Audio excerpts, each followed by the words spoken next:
안녕하세요. IM투자증권의 김동섭 이사입니다. 유로존은 부활절로 아직도 휴장이죠. 그렇지만 미국은 이제 부활절이 끝나고 장을 개장을 했습니다. 다우는 거의 보합에 끝났고요. 그다음 나스닥은 0.8% 정도 하락을 했죠. 나스닥을 보니까 필라델피아 반도체 지수가 상당히 좀 많이 빠진 상황이었다라고 보시면 될 것 같습니다. 간밤에 쓰던 뉴스를 보시면 미국은 이제 ISM 제조업 지수가 시장 예상치보다 낮아진 상황이 됐죠. 제조업 지수는 실물 경기의 하나이기 때문에 이게 살아나지 않으면 그동안 양적 완화는 정말 엉망으로 했다라고밖에 볼 수 없죠. 왜냐하면 양적 완화의 주 목표는 고용도 있지만 실물 경기를 살리는 거였거든요. 그래서 그 영향이 시장에 별로 미치지 못하고 있다라는 부분이었고, 오히려 부동산에 관련된 건설 지수 같은 경우에는 상당히 좋은 모습을 보였습니다. 그러나 주택이라든가 건설, 고용 쪽으로는 소폭이나마 계속 개선되는 모습이었지만 ISM 제조업 지수는 약간 둔화되는 그런 상황이었기 때문에 시장을 약간 흔들었다라고 보시면 될 것 같습니다.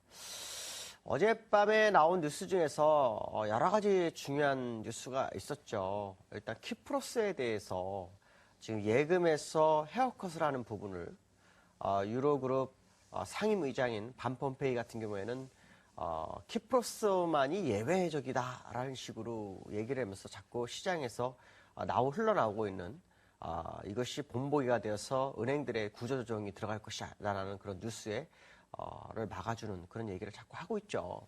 근데 이제 키프로스 내에서 문제가 생겼죠. 법원에 제소를 했는데 이것이 이제 통과가 돼서 일단 그 키프로스에서 헤어컷을 못하게 돼 있습니다. 시간이 좀 필요한 상황이죠. 대법원까지 하면 1년 정도 걸린대죠. 그렇게 되면 키프로스는 결국 디폴트로 갈 수밖에 없는 상황이 돼버렸습니다. 어쨌든 키프로스 내에서 법원에 제소를 했는데 법원에서는 헌법에 위반되고 있고 유럽 인권에도 문제가 있기 때문에 이것을 받아들인다. 해서 일단 이것이 이제 법원에서 싸움이 시작이 됐습니다. 키프로스 정부는 법원에서 계속 싸워서 질질 끌지 말고 그냥 바로 대법원으로 가자. 뭐 이렇게 얘기를 하고 있죠. 그렇지만 지금 국민들은 이걸 가지고 계속해서 얘기가 좀 나오고 있고요. 그 다음에 또 재미난 것 중에 하나 뭐냐면 무디스 전 부회장 있죠. 크리스토퍼 마우이. 이 사람이 유로존을 신랄하게 비난을 좀 했죠. 유로존 회계는 조커 수준이다 라는 얘기를 했습니다. 무슨 말이냐면 유로존에서 작년 재작년에 스트레스 테스트를 은행들이 다 했었죠.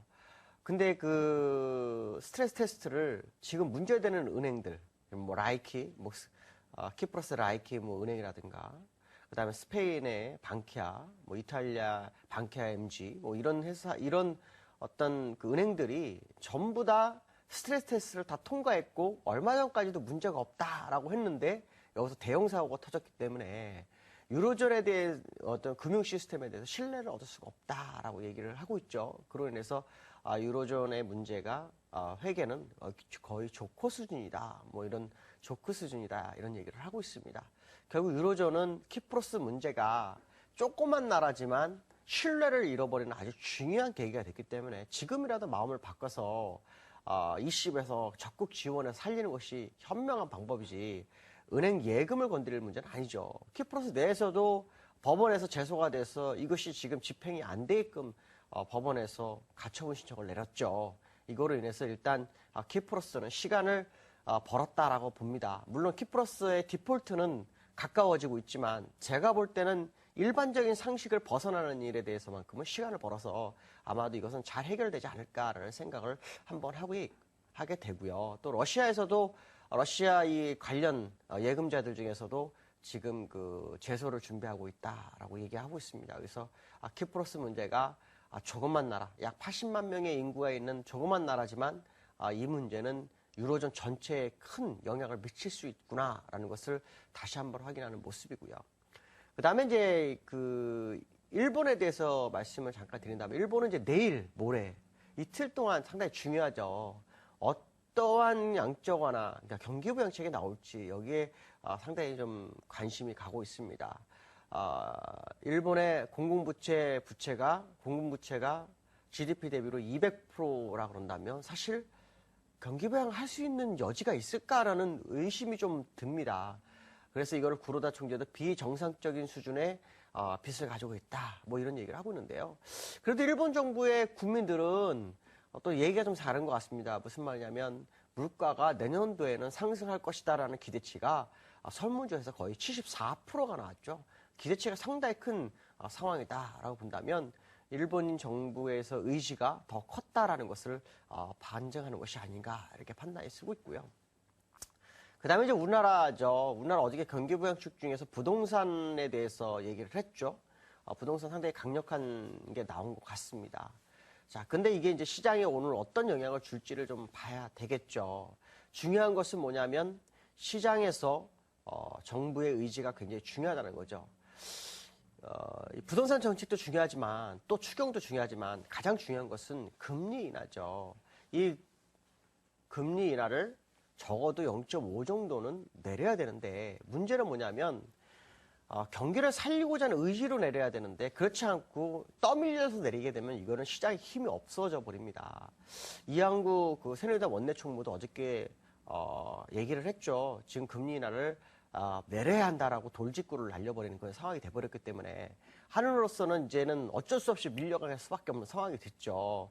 물론 한은의 고유 권한이지만 어쨌든 중요한 것은 이왕 내릴 거면 시장의 분위기를 잡아주고 내려주는 게 가장 좋다. 오히려 떨떠름하게 내려버리면 시장에는 악재로 작용할 수 있는 부분이 있기 때문에 이런 것들을 아마 감안한 정책이 좀 나와야 되지 않을까라는 생각을 해보게 됩니다.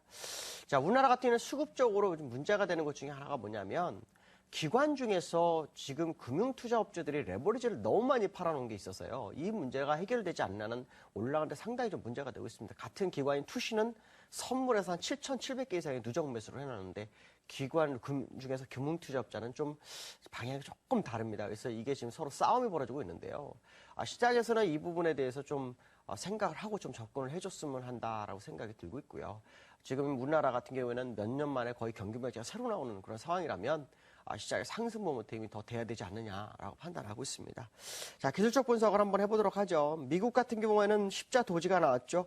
그렇지만 거래량이 거의 없는 상황이다라고 보시면 됩니다.